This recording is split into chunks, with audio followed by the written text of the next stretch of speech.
Today's video is another collaboration with Life's Craft Art. I partnered with them in a previous video, so I will put a link in the description as well as a card right here so you can go check that out. With St. Patrick's Day around the corner, I wanted to create some beautiful St. Patrick's Day cards. For the first item, I chose a beautiful embossing folder with all different sized clovers on it. I chose this background that has cutouts of clovers. I chose this beautiful, almost Celtic looking shamrock. And then last but not least, I chose these beautiful 4-leaf clovers. They package their products very well. Some of the dies will come with backers like these. So I love to save these for creating a card, putting a sentiment here, covering this up and putting a sentiment. So definitely worth keeping after you've removed the dies. Without further ado, let's get into the first card. To get started, I'm going to be using the scrap piece of paper that I had. I am also going to use a double-sided adhesive backing and place that right on.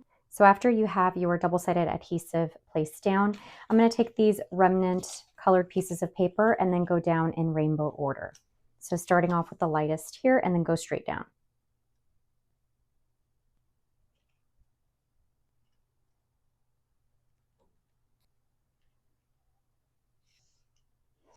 I have all of my strips adhered down, and I'm going to be using the Life's Craft Art 4-leaf clover cutout background. So I'm going to go ahead and place this right on top and run this through my Sizzix Big Shot machine.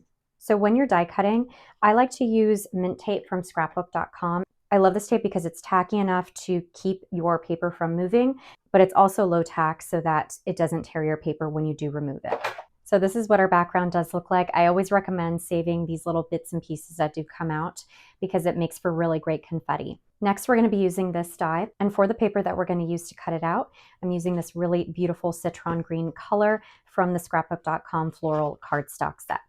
So what I love is that it cuts out the border, the negative space, and then all of the individual pieces that make up the positive space of the image. If you want to cut this out in one color and then have the individual pieces be a different color, you can do that as well, which I will show you in another card. So here's our silhouette. I'm going to use the embossing folder of the different size shamrocks. And what I like to do, and I have found that on the back side, if you do lightly spritz your paper with some water, it does help to make a very clear embossed image. I'm going to place this right into my embossing folder and then run that through my machine. Okay, here we go. Look at how beautiful that is. Nice, crisp image embossed and debossed on the back. Next, I'm going to go ahead and place double-sided adhesive all around. Okay, so I'm going to go ahead and take my background and then place this right on top. I'm going to trim this part off the top.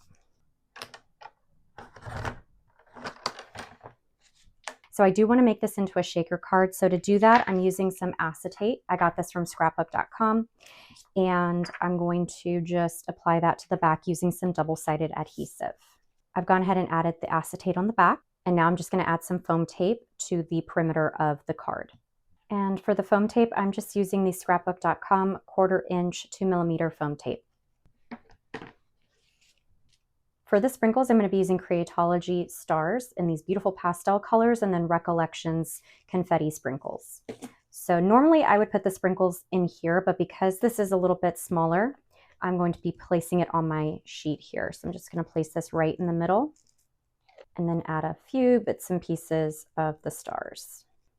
And then for some extra sparkle, I'm just adding rose gold colored stars. So making sure that that is in the center here. I'm just going to go ahead and place this right on top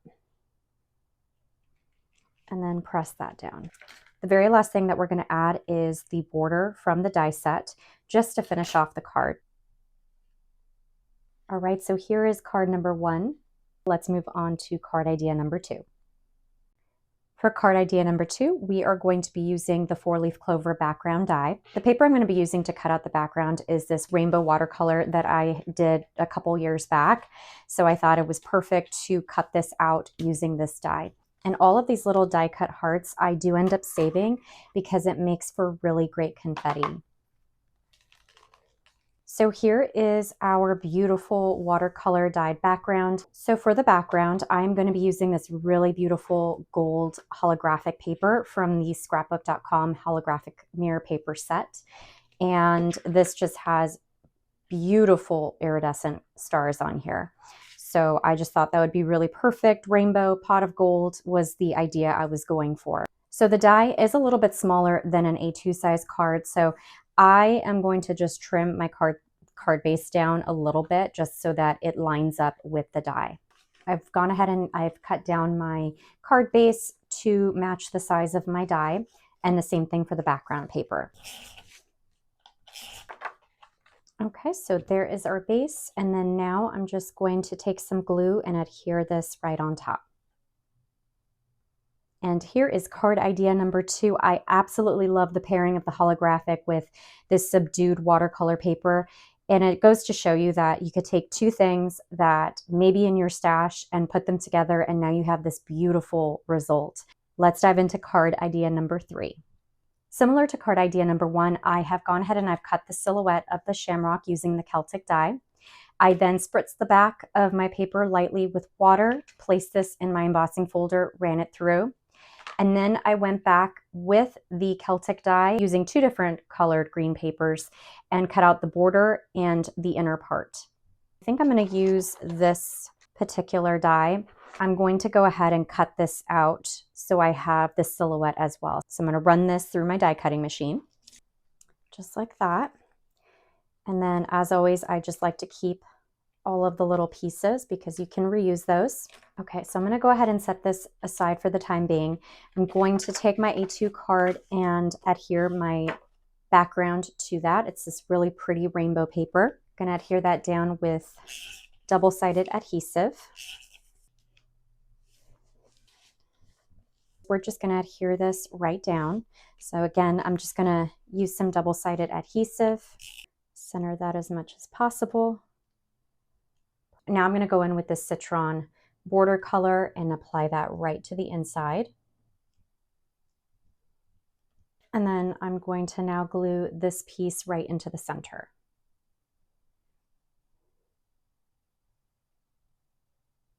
I'm also going to add the border of our die that we just cut right back into its place. And then I think the only last thing that I want to do is I want to, these little tiny hearts, I cut them out in some glitter gold paper. So I think I'm going to go ahead and add those right into the center here.